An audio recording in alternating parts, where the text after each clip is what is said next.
se cerraron, después de una gran batalla de mucha gente, los hornos de Ventanas, la refinería de Ventanas, en algo que estaba en los programas de gobierno, de este gobierno, que habían sido parte de conversaciones con gobiernos anteriores, particularmente cada vez que pasaba un episodio de esos, como que de repente caía una cantidad enorme de gente alrededor de Concón, Ventana, Maitencillo, en fin, que terminaban en los hospitales. Y queremos conversar con el director de Greenpeace Chile, Matías Azul. ¿Cómo estás tú? Muchísimas gracias, Fernando.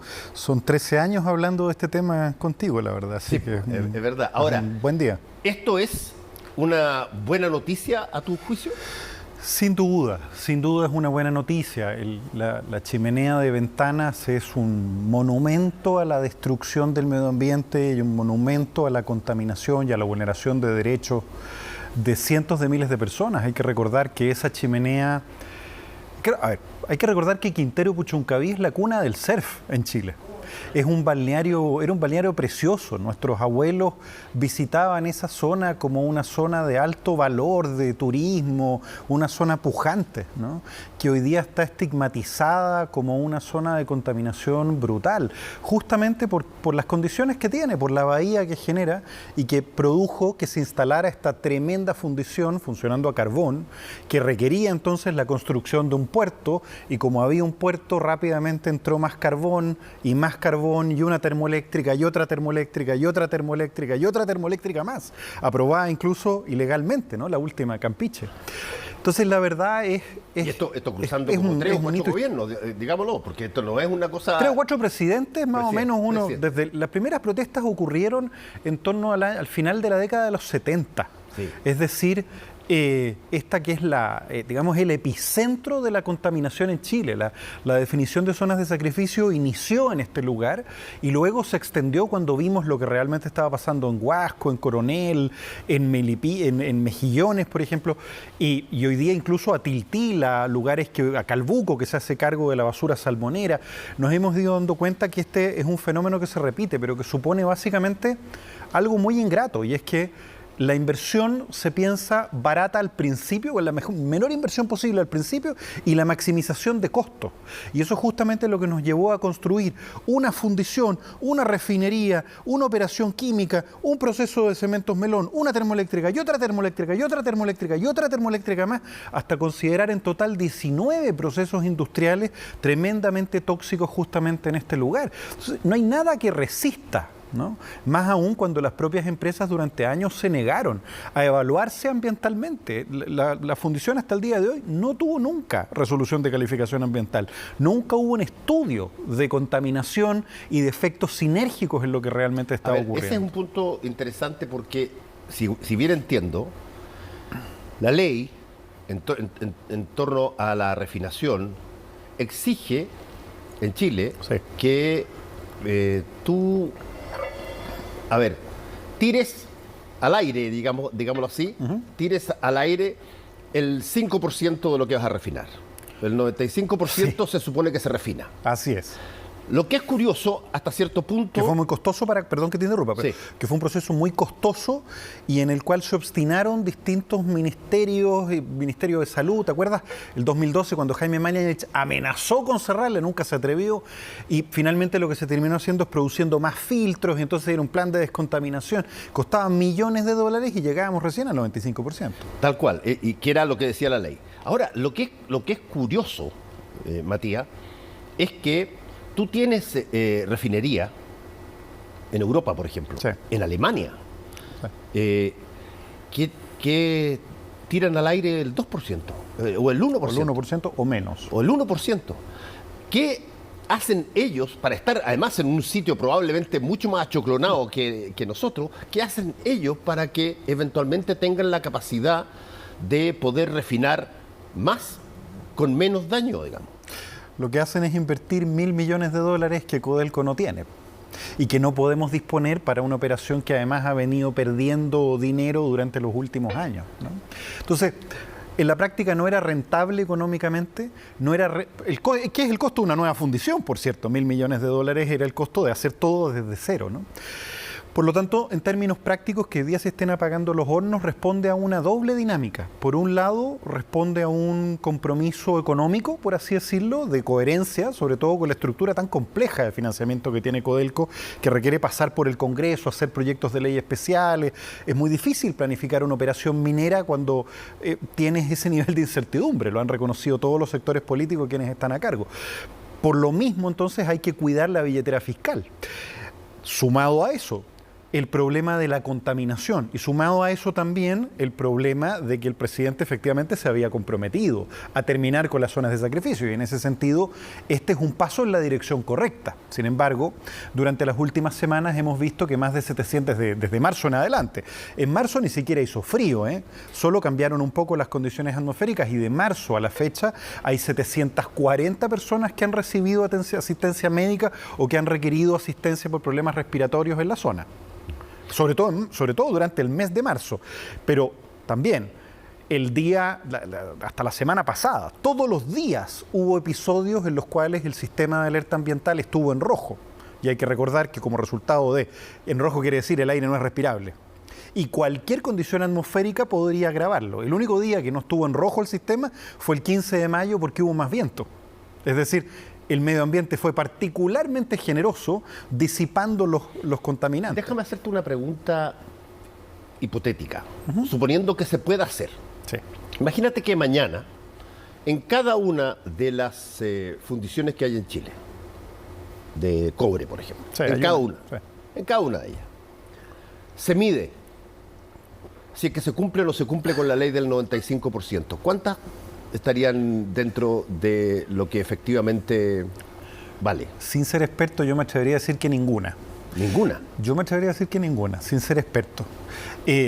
Cuando revisamos los mapas de emisiones, ¿no?, de dióxido de azufre, de gases de efecto invernadero, las emisiones de Chile marcan unos puntos rojos en caletones, en las distintas fundiciones que tenemos. Los efectos que generan sobre contaminación son extremadamente graves. El problema en este lugar particularmente se debe específicamente... Yo creo que además la fundición de Codelco era la más sucia del mundo, digamos, en términos históricos, por la antigüedad que tenía también. Yo tengo la impresión puntualmente de que lo que se ha conseguido hoy en día en relación a la reducción de emisiones, particularmente de dióxido de azufre, ¿no?, que es fundamentalmente la principal emisión que se genera, va a suponer por lo menos una reducción de los episodios de contaminación asociados a ese tipo de contaminante. Y por lo mismo es tremendamente relevante que Codelco haya tomado una decisión justamente como resultado de la presión de las organizaciones comunitarias y de la denuncia. Sin embargo, si sumas, y esto es donde viene el problema, Caletones está sola, la mayoría de las fundaciones están solas, hay algunas termoeléctricas a carbón que son tremendamente nefastas para el medio ambiente, que contaminan cielo, tierra y mar, pero en este caso puntualmente hay un polo industrial que se suma. Entonces, si tú mirabas la foto satelital de emisiones, el epicentro que se producía, esta especie de Chernobyl que se producía en torno a metales pesados, contaminantes orgánicos volátiles, fundamentalmente derivados de petróleo y de productos oleosos, Oxiquim, ENAP, sumado además a todos los procesos industriales de quema de carbón y de operaciones de incluso plantas diésel que hay en el lugar. Toda esa contaminación en su conjunto, arsénico, plomo, hierro, que está sobre la tierra, ¿no?, y que ha liquidado el fondo marino con derrames de carbón que ocurren prácticamente todos los días, la verdad yo me imagino que no hay ningún lugar más contaminado en Chile, que sea en términos como desde el año 64 que le estamos dando como caja. Entonces es muy difícil que ese lugar pueda volver a recuperarse. Ahora, convengamos una cosa, Matías, y es que esto siempre tiene dos narrativas. Tiene la narrativa que tú estás diciendo, que es la narrativa del daño, sí, pero tiene al mismo tiempo la narrativa del ingreso nacional que vive en gran medida todavía, más del 50% del ingreso nacional, claro, es la minería, y que tiene hoy día inversiones bien potentes de empresas extranjeras en Chile afincadas, que me encantaría ver cómo andan en términos de refinería con, por ejemplo, Codelco Enami, que también... Este es un problema, porque, a ver, Lo primero es que podemos descartar hoy en día que el futuro de Chile no está en riesgo porque se cierre Ventana. Esto fue parte de un plan, y además, por lo demás, se van a cerrar otras operaciones justamente porque ya llevamos 740 personas durante solo este año, que sobre todo niños que han requerido asistencia médica.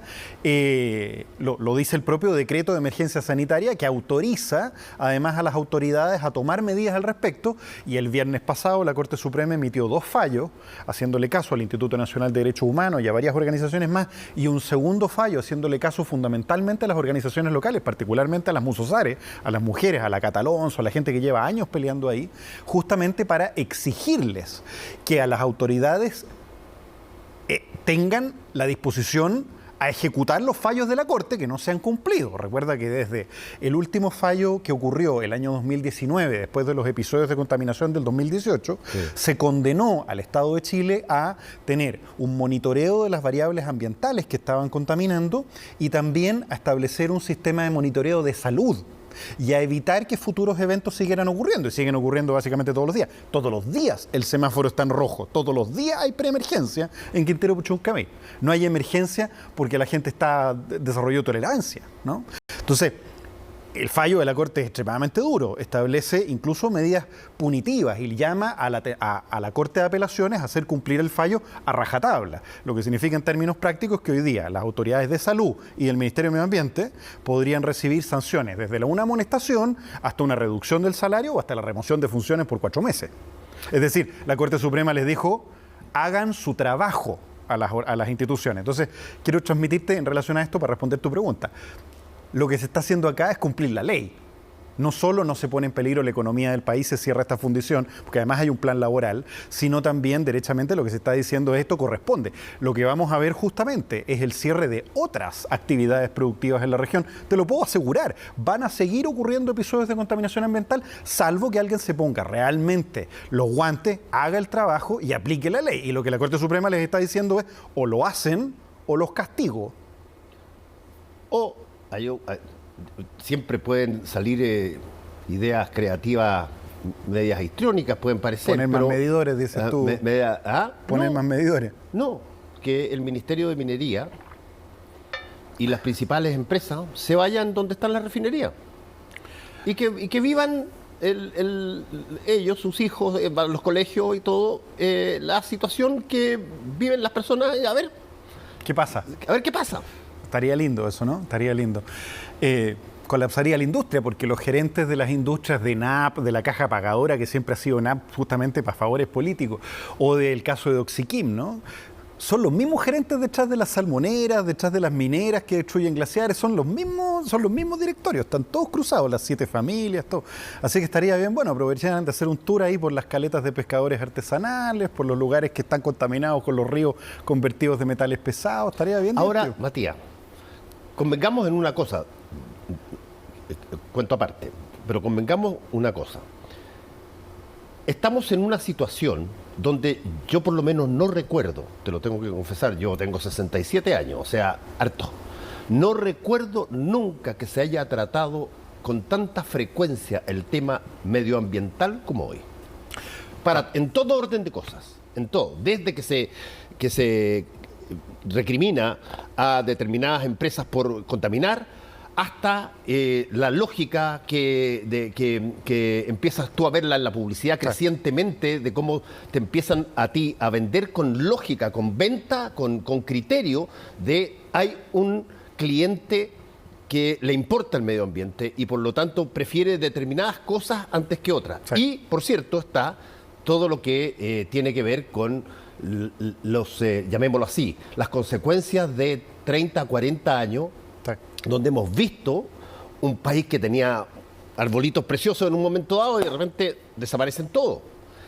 ¿Cuál es de alguna manera, la mirada que ustedes tienen habiendo dado esta pelea bien fuerte mucho tiempo? ¿Cuál es la idea de cómo se puede congeniar? Es muy complejo. Una situación de extracción o una situación de vivir de la naturaleza y al mismo tiempo protegerla? Es muy compleja la pregunta que me estás haciendo y nos requiere como sociedad democrática justamente volcados a resolverla. Chile tiene, las encuestas de opinión pública establecen que los chilenos tenemos tres grandes preocupaciones, ¿no? La primera es la crisis climática y la contaminación, la segunda es la crisis de agua que tenemos como país y la tercera es la crisis de plástico. Esas tres cosas, está hablando en términos... a nivel nacional, esas son las tres principales preocupaciones. Estamos hablando pero de medidas que tienen que ver con el tema del medio ambiente. Es lo que a los chilenos les preocupa. Porque y por la seguridad pública también probablemente... En materia medioambiental, evidentemente. En materia medioambiental, aunque la seguridad pública con la cantidad de delincuentes que hay en medio ambiente también debería ser un tema, pero eso lamentablemente no se considera. Ahora, desde el punto de vista estratégico, la realidad es que esta tendencia que hemos visto a exhibir o literalmente a percibir la crisis climática expresada fundamentalmente en que ya casi no llueve, ¿no? O sea, literalmente anuncian lluvia y uno ve caer como una especie de rocío, ¿no? Ya no hay lluvia, ya no está cayendo nieve sobre los glaciares. La situación es extremadamente grave, ¿no? Acabamos de aprobar el proyecto Los Bronces para destruir los glaciares que están en la superficie, que alimentan la cuenca del Mapocho, que van a llegar al sector oriente de Santiago. Eso es gravísimo. Anglo American está metido en un tremendo lío con eso. Y el gobierno lo acaba de autorizar. Una situación como esta está presentándole a la ciudadanía desafíos, ¿no? Y al mismo tiempo, entonces, la crisis climática está evidenciando lo que por años estuvo debajo de la alfombra. Como, por ejemplo, que ahora sepamos que hay verdaderos desiertos submarinos de fecas de salmón que pueden llegar a tener incluso un par de metros, literalmente debajo de esos verdaderos edificios repletos de salmones atochados en la Patagonia, que son verdaderos desiertos de feca en donde se venían a alimentar las ballenas, ¿no? Cuando empezamos a tomar conciencia del impacto que esto genera, considerando que esos fiordos son literalmente, por la capacidad de captura de carbono que tienen, el Amazonas chileno, por así decirlo, tienen la misma función que tiene el Amazonas y más en términos de funciones ecosistémicas para regular el clima del planeta, yo creo que todos nos estamos dando cuenta que efectivamente el problema central en Chile no es solo la reducción de emisiones, sino directamente cómo protegemos nuestro ecosistema que nos permite vivir, cómo evitamos que destruyan los glaciares, nuestros fiordos patagónicos, nuestro bosque nativo, nuestros humedales. Lo estamos viendo las consecuencias que esto tiene. Y al mismo tiempo entonces nos damos cuenta de lo grave que es tener una economía tan mediocre en donde literalmente la mentalidad sigue siendo invertir solo al principio, ¿no? Los propios trabajadores salmoneros recibieron información falsa de sus directivos, por ejemplo, respecto de que con una protección de las áreas protegidas y los parques nacionales se iban a perder cientos de puestos de trabajo. En los lagos en donde se produjeron las manifestaciones hay un centro operando en zonas protegidas. Un centro operando en zonas protegidas, uno solo. Y la mayoría de esos centros que están operando ya están en condiciones anóxicas, es decir, debería retirárseles el permiso ambiental, justamente porque esta es una situación reiterada. Si hay algún riesgo en relación a esto, justamente por la mediocridad de las gerencias de las empresas para no hacerse cargo de la sustentabilidad de sus propios procesos. En la medida en que tengamos termoeléctricas a carbón que no asumen las consecuencias de su contaminación, salmoneras que transforman el suelo marino literalmente en una verdadera carretera de fecas de salmón fétida, ¿no? En la medida en que entendemos que esa es la lógica de trabajar, que hay que destruir los salares, que hay que liquidar los glaciares, entendemos que eso es desarrollo, estamos perdidos. Ahora, yo parto de la base de creer que no hay una intención dirigida, intencional, de maldad. En el caso de las salmoneras tengo mis dudas. Bueno, pero el hecho es que pasan un montón de cosas y que nosotros conocemos cosas que ocurren en distintas partes. Por ejemplo, está todo el proceso, que es bien interesante, lo conversaba con un amigo hace un ratito, está todo el proceso de la desalinización, por ejemplo. Que es un proceso que a simple vista se ve extraordinariamente interesante. Se toma agua de mar y se le saca la sal y queda agua para ser consumida. De hecho, por humanos, no para riego. Por humanos, sí, por humanos. De hecho, en Antofagasta lo hacen hace tiempo ya. Bueno, pero el problema, y lo pongo al tiro para no tener que conversarlo dentro de 20 años más, el problema es que tú sabes de antemano que cuando tú haces esta desalinización, bueno, queda una cantidad de residuos de la situación anterior. ¿Qué se hace con ellos? Ese es parte del problema. Por eso que la solución no pasa necesariamente por soluciones tecnológicas tan complejas, lo ha dicho la propia Fundación Chile. El reciclar agua, el evitar perder agua, son medidas que podrían tener un impacto gigantesco. El conservar las fuentes de agua hoy en día, los glaciares son verdaderas reservas estratégicas de agua en las montañas. Los glaciares que además no son solo blancos, sino que además son la tierra congelada, también es glaciar, se llama glaciar de roca. Esos lugares, sumados a la eficiencia del uso de agua, a la optimización de los sistemas de riego, a evitar que el agua se desperdicie, porque literalmente como está entregada a perpetuidad, literalmente le perdemos una enorme cantidad de agua. El regular, por ejemplo, los sistemas de aguas grises y las normas de aguas grises para procesarla a nivel de uso doméstico, serían medidas mucho más efectivas en el corto plazo. ¿Sí? El problema con las cuestiones climáticas justamente es que estamos diseñando soluciones tecnológicas extremadamente caras. Es el problema que uno podría criticarle a Bill Gates o a Elon Musk. Son soluciones que van a llegar al 2100. Cuando la realidad hoy día es que hay que cuidar los salares, hay que cuidar los humedales, hay que cuidar los glaciares, hay que cuidar los campos de nieve, los lagos, los ríos. Lo que hay que hacer es cuidar lo que tenemos. Y no podemos entonces suponer una economía que utiliza intensivamente ¿Cómo empalma, Matías, la última pregunta, cómo empalma eso con el legítimo derecho y disposición a generar empresa y a generar recursos y a generar el dinero que de la minería, de la naturaleza, del agua, se genera todos los santos años? Nuestra campaña se llama nomassalmoneras.cl. No estamos intentando apagar la salmonicultura, por ejemplo. Estamos literalmente diciendo no más. Regulemos, porque con lo que tenemos ya está este empleo. No generemos más empleo, sobre todo si esto va a significar destruir los parques nacionales. Porque lo que vamos a tener que hacer tarde o temprano, que es lo que estamos empezando a ver recién hoy día con el cierre de la fundición, es que va a haber que hacer planes de reconversión. Pero es posible, se puede generar. Chile es rico en energías renovables no convencionales y podríamos hacer transversal. ¿Puedes conversar? ¿Te reciben los empresarios, inversionistas chilenos y extranjeros? Siempre ha costado mucho juntarnos a conversar. ¿O esto de tener un cariz ecológico automáticamente te saca al baño al lado? En general hay harta discriminación. Pero yo me pregunto, por ejemplo, si no sería posible crear acuicultura de especies nativas y no especies extranjeras que cuando se arrancan se comen todo como una plaga de ratones, como los salmones, ¿no? ¿Por qué no podríamos tener cooperativas de pescadores artesanales que hagan acuicultura de especies locales? ¿Por qué tenemos que comer un salmón que está repleto de piojos? Hasta 80 piojos tenían los salmones de Aysén. 80 piojos, son salmones piojentos, ¿no? No son un producto premium. Situaciones como esa... Eso sonó como los monos peludos, pero ya eso es otra cosa. Pero son literalmente salmones piojentos. Entonces, en la práctica, lo que podríamos hacer justamente es cultivar nuestros propios recursos como país. No vamos a depender todos del turismo, eso no es verdad. Pero ¿se puede hacer una industria sustentable? Claro que se puede. El punto es que no es tan rentable, es mucho más justa y quizás no se necesitan estas grandes corporaciones extranjeras que vengan al país, sino potenciar justamente los emprendimientos locales, cooperativas de pescadores artesanales, áreas de manejo, cuotas razonablemente distribuidas de pesca y captura de especies marinas. Implica pensarlo desde la equidad, no desde el lucro. Bueno, gracias Matías Azul por haber estado con nosotros una vez más. Y como siempre yo digo, estos son temas que hay que ir mirándolos consistentemente porque tienden a mutar, tienden a modificarse, tienden a ir en una dirección, después giran para otra dirección, porque son temas tremendamente sensibles. Convengamos en eso, ¿no? Sin duda. Gracias, Muchas Matías. gracias. Te da muy bien.